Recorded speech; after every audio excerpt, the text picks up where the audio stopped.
Yo les gens, c'est Aurélien. La dernière fois, on avait parlé du sound design dans le jeu vidéo, afin que vous puissiez mieux vous familiariser avec le sujet, comprendre un peu mieux sa fonction, et pouvoir aborder par la suite des sujets un peu plus complexes. Et aujourd'hui, on va attaquer un gros morceau, avec les jeux en réalité virtuelle et les jeux à licence.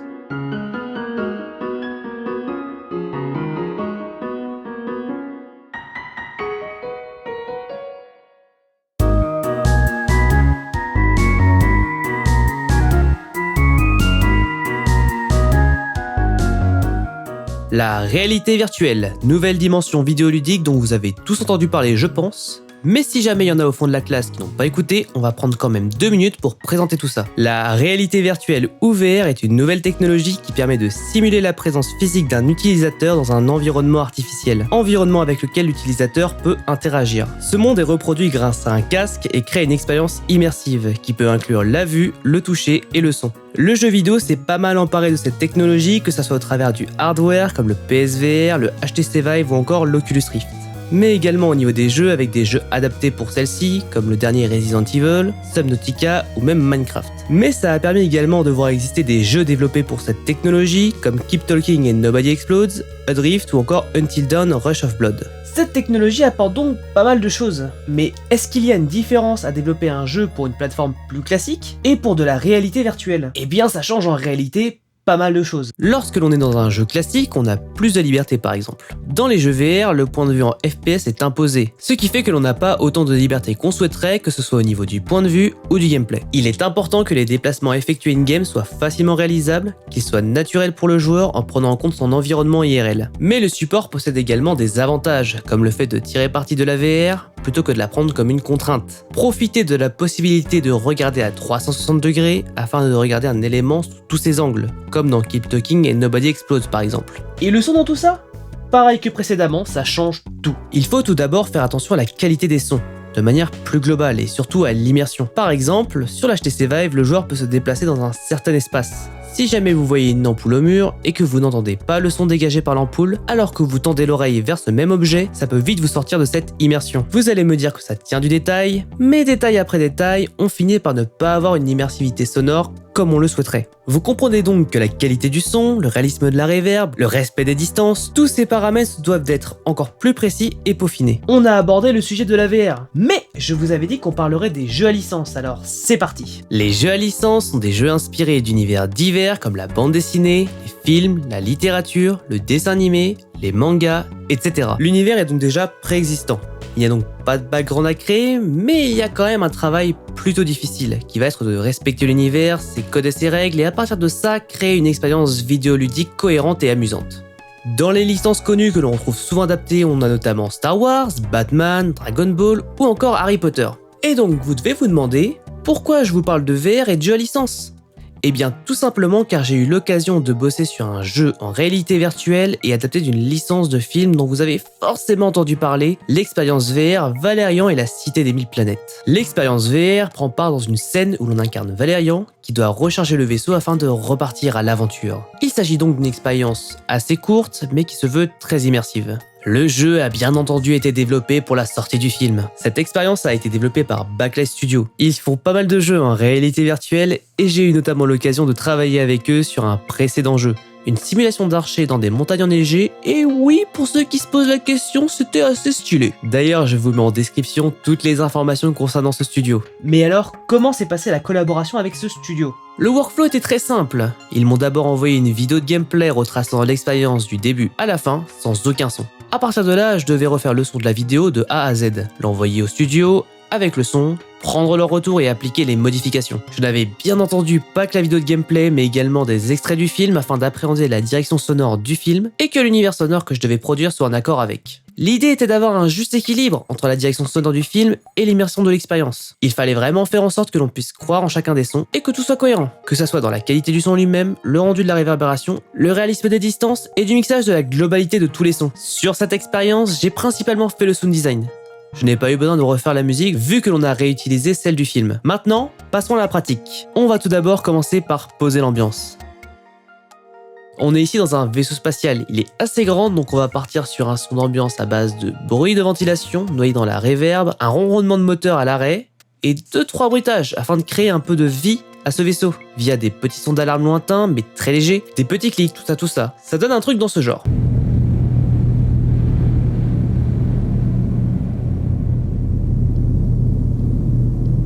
Mais ce n'est pas tout. On peut remarquer que la zone de pilotage possède une zone bleue tout autour. Du coup, on va manifester cette différence par un son localisé à cet endroit, qui donnera envie aux joueurs d'y jeter un coup d'œil. Ça rajoutera également un peu de relief à l'ambiance générale.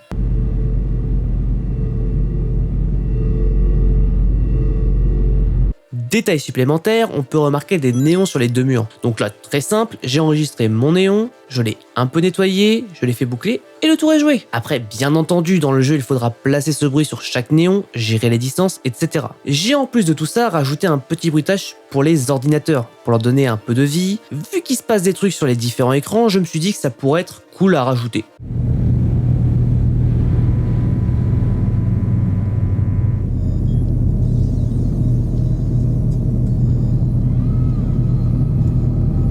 On a donc notre ambiance de fête, maintenant on va passer aux choses sérieuses avec le sound design. On va commencer par un son qui revient pas mal durant toute l'expérience, les téléportations du joueur. Quand le joueur doit atteindre un certain point et donc se déplacer sur de grandes distances, il se téléporte, vu que l'HTC Vive ne permet pas de se déplacer très loin. Et donc un bruitage pour ça ne sera pas du luxe. Et vu que c'est un bruit qui reviendra pas mal, il va falloir que le volume soit suffisamment bas. Et que le son soit discret, mais qu'il soit quand même là, qu'on sente sa présence. Pour ça, on va utiliser un whoosh, c'est-à-dire ça. Et on va lui appliquer un effet qui va venir couper les hautes fréquences afin de laisser uniquement les basses. Ça va permettre de le rendre beaucoup plus discret. On obtient donc ceci.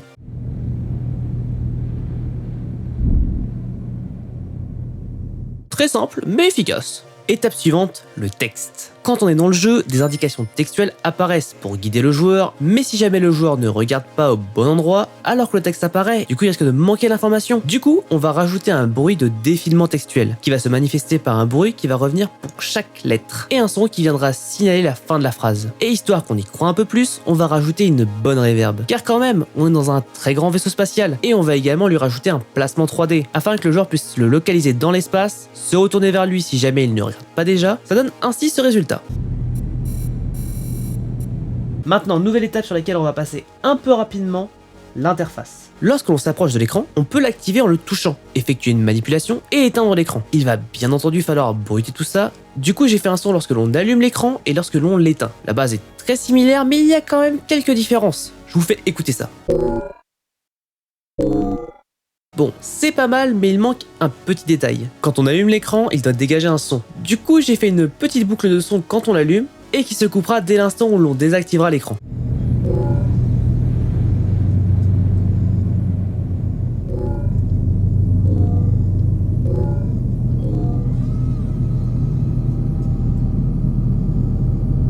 Je ne sais pas si vous avez vu, mais au début de l'expérience, on peut voir une trappe s'ouvrir et un vaisseau tomber. Et vous l'aurez deviné, il va falloir bruiter tout ça. Pour ça, il va falloir faire étape par étape le déroulé de l'action. Les trois portes s'ouvrent, le vaisseau tombe et juste derrière les portes se referment. Pour le vaisseau qui tombe, un simple whoosh suffira. Surtout qu'il ne fait pas grand chose à part tomber. Pour le bruit des portes, il va falloir utiliser pas mal de bruitages divers comme des sons de portes en métal, des bruits de portes pneumatiques, des bruitages d'ouverture et de fermeture du capot d'une voiture et divers sons robotiques comme des mouvements, etc. Une fois tout ceci assemblé et mixé, on obtient donc ceci.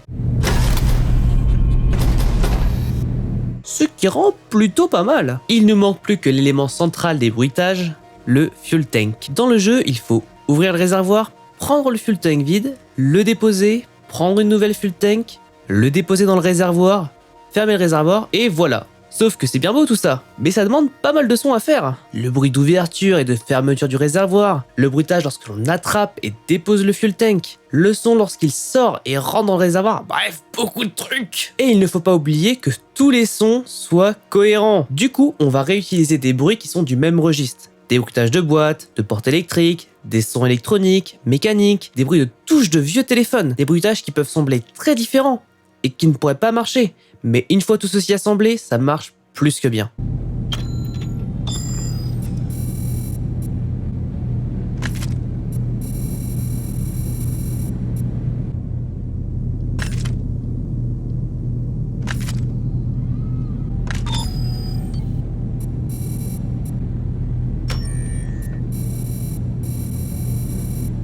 Et enfin, la dernière étape, l'outro. Une fois que le joueur touche le vaisseau, un fondu au noir se passe et il va falloir faire comprendre par le son que Valérian monte dans celui-ci, le met en marche, que le vaisseau tombe dans la trappe et qu'enfin il s'envole vers d'autres cieux. Donc il va falloir bruiter tout ça et créer un déroulé bien mixé et rendre le tout bien épique.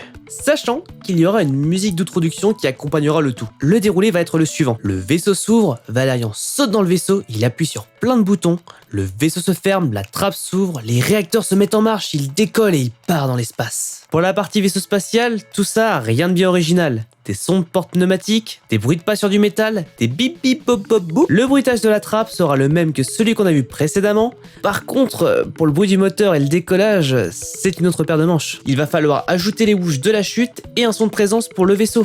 Pour ça, on va superposer des bruits de cargo, d'ambiance de vaisseau que j'ai créé au préalable et pas mal de whoosh pour simuler la chute. Ensuite, pour le démarrage du vaisseau, on va créer une montée d'énergie, puis une impulsion des réacteurs et le vaisseau qui s'en va au loin. Pour ça, on va s'équiper des sons que l'on va jouer à l'envers, notamment des explosions et un bruit d'avion qui passe, que je vais pitcher vers le haut afin de donner l'impression qu'il s'agit d'un élément de science-fiction. Pour le décollage, on va utiliser du layering, on va superposer différents sons d'explosion et des whoosh. Puis on va rajouter des explosions qui ont beaucoup de reverb et dont on va découper le début. Le but va être ici de garder les résidus sonores pour donner l'impression que l'on entend encore le vaisseau, même s'il n'est plus là. Ce qui fait que si l'on assemble tout ça et qu'on rajoute la musique,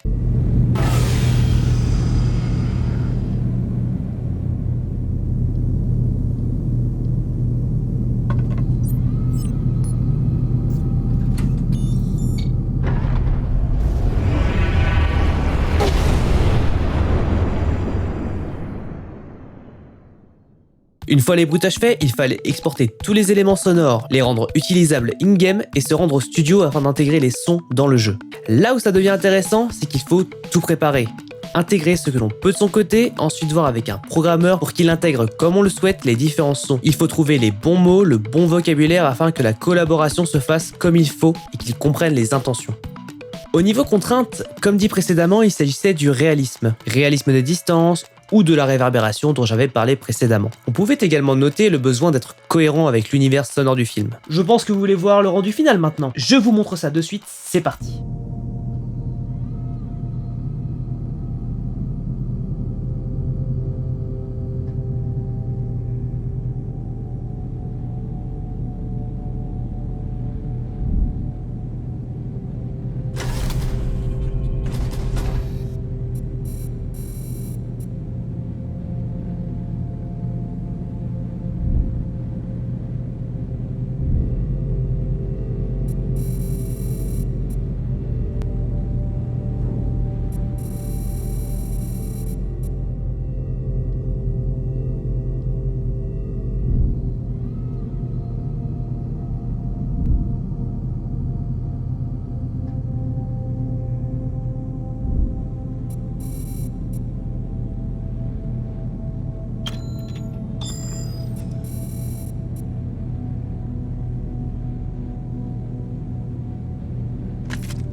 Derrière chaque sonorisation, que ça soit un film, un jeu vidéo, un film d'animation, il y a un parti pris. On essaye de faire passer un message, de créer un univers et instaurer une cohérence. Dans une expérience comme celle-là, qui est une adaptation de film en un jeu vidéo, l'idée est de respecter l'esprit du film, de garder la cohérence et surtout de respecter la volonté des différentes personnes qui ont bossé sur la partie son.